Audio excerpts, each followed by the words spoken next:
Choosing between the Honda Rebel 1100 and the Indian Scout Bobber comes down to modern versatility versus classic American style. The Rebel offers refined performance, available DCT tech, and everyday comfort, while the Scout Bobber delivers raw V-twin character and bold cruiser attitude. Let's compare them head-to-head. When it comes to engine character, both cruisers bring big personality, but they deliver it in very different ways. The Rebel 1100's 1084cc parallel twin feels modern and refined, with strong low-end torque and a smooth, predictable power band that's easy to manage in daily riding. It pulls confidently from low RPM without excessive vibration, making it feel more versatile and approachable. The Scout Bobber, however, leans into classic cruiser DNA.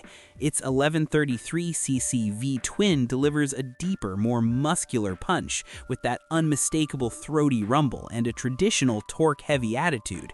It feels raw, more emotional, and unmistakably old-school cool.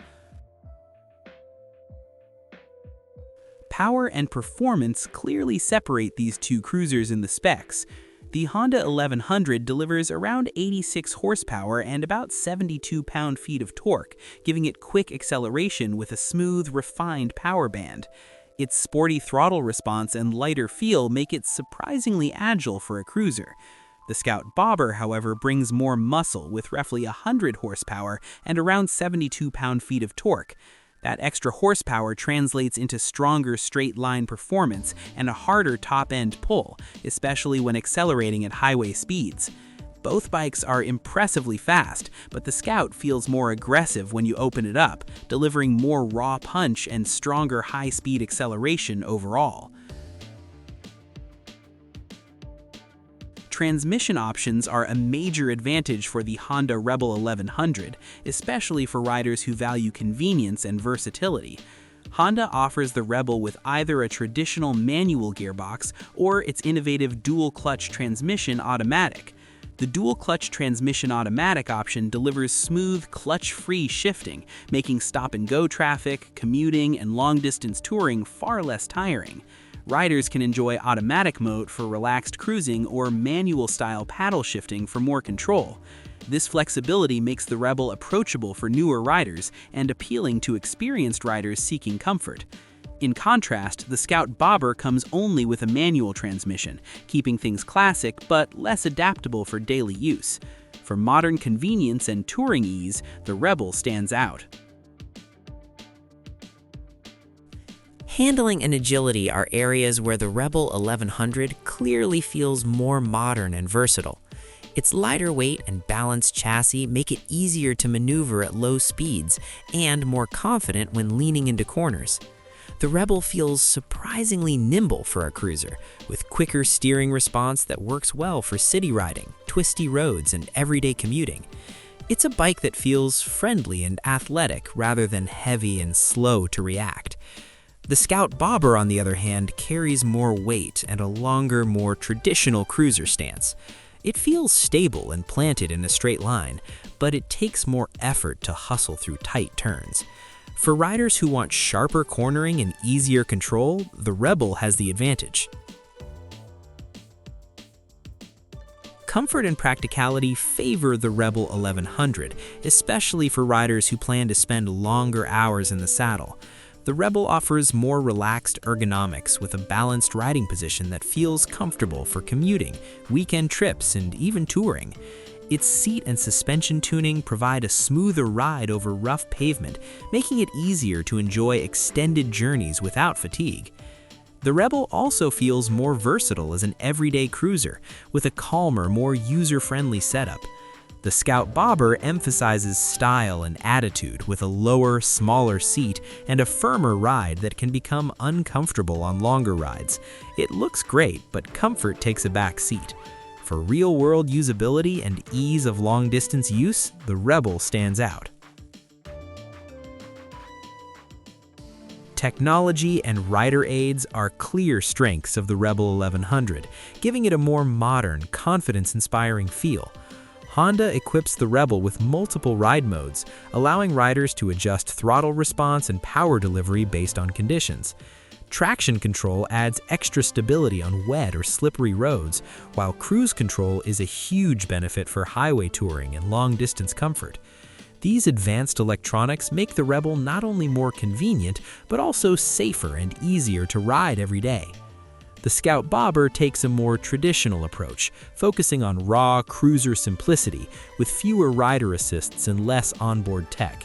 It delivers classic charm, but lacks the modern support features many riders now expect. For advanced electronics and everyday rider confidence, the Rebel leads the way. Styling and road presence are where both bikes shine, but the Indian Scout Bobber has the stronger visual impact. The Rebel 1100 carries a modern cruiser design with a slightly sporty edge, blending clean lines, contemporary proportions, and an aggressive stance.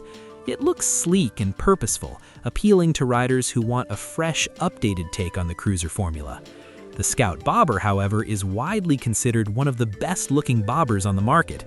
Its low-slung silhouette, muscular proportions, and classic V-twin attitude give it an unmistakable custom-inspired presence straight from the factory. It feels bold, timeless, and loaded with character, turning heads wherever it goes. For pure style, attitude, and iconic bobber appeal, the Scout stands above. Price and value strongly favor the Honda Rebel 1100, especially when you look at the numbers. The Rebel 1100 starts at $10,399, offering impressive performance and modern features like ride modes, traction control, cruise control, and an available DCT automatic option at a relatively accessible price point. That makes it one of the best values in the power cruiser class. The Scout Bobber, meanwhile, starts higher at about $12,999 manufacturer's suggested retail price, and the costs can climb quickly with added styling packages and trims. While the Scout delivers undeniable presence and stronger muscle cruiser character, it's priced more for design and heritage than pure feature value. For riders wanting more tech and comfort per dollar, Honda wins. Ownership and reliability are areas where the Rebel 1100 holds a clear advantage. Honda has a long-standing reputation for durability, strong build quality, and dependable engineering, which helps the Rebel feel like a worry-free long-term cruiser. Routine maintenance is typically straightforward, and parts and service costs are generally lower than those for premium American brands. That makes the Rebel especially appealing for daily riders, commuters, or anyone planning to put serious miles on their bike. The Scout Bobber offers a more premium, heritage-focused ownership experience, but upkeep can be more expensive, with higher parts costs and potentially pricier servicing. While both are well-made machines, the Rebel is the more practical choice for affordable, stress-free ownership.